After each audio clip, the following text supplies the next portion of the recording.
சிங்கத்தை நீ ஜூவில் பார்த்துருப்ப, இல்லை காட்டில் பார்த்துருப்ப, ரோட்டில் பார்த்துருப்ப அப்படிங்கிற சினிமா டைலாக்லாம் நீங்கள் கேள்விப்பட்டிருப்பீங்க. உண்மையிலேயே ஒரு சிங்கம் போன்ற ஒரு கர்ஜனை கொண்டு பாராளுமன்றத்தில் எப்படி பேசுவது, அறச்சீற்றத்துடன் எப்படி பேசுவது அப்படின்னு இளைஞர்கள் கற்றுக்கணும் அப்படின்னா, திரு அமித்ஷா அவர்களோட நேத்தியத்தை பார்லிமெண்ட் செஷனை நீங்கள் பார்க்கணும்.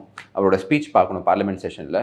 அதாவது என்ன கேள்வி கேட்டாலும் அதற்கு பதில், அதற்கு தீவிரமான தன்னோட கொள்கை சார்ந்த எதிர்ப்பை அங்கே ரெஜிஸ்டர் பண்ணுறாரு.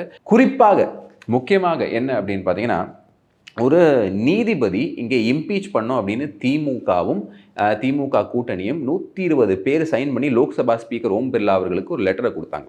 அதற்கு திரு அமித்ஷா அவர்கள் கடும் கண்டனத்தை தெரிவித்திருக்கிறார். அவர் என்ன சொல்றாரு அப்படின்னா, நமக்கு சுதந்திரம் கிடைச்சதுலேருந்து 1947 இது வரைக்கும் நம்ம பொலிட்டிக்கல் ஹிஸ்ட்ரியிலையும் சரி, ஜுடிஷியல் ஹிஸ்ட்ரியிலையும் சரி, ஒரு நீதிபதி மேலே இப்படி ஒரு இம்பீச்மெண்ட் ப்ரொசீடிங்ஸ் கொண்டு வரப்பட்டதே கிடையாது. நீதிபதி வேலை இம்பீச்மெண்ட் ப்ரொசீடிங்ஸ் கொண்டு வந்திருக்காங்க, ஆனால் இந்த காரணத்துக்காக கொண்டு வரப்பட்டதே கிடையாது. என்ன மாதிரி ஆட்கள் நீங்க அப்படிங்கிற கேள்வி கேட்டிருக்காரு.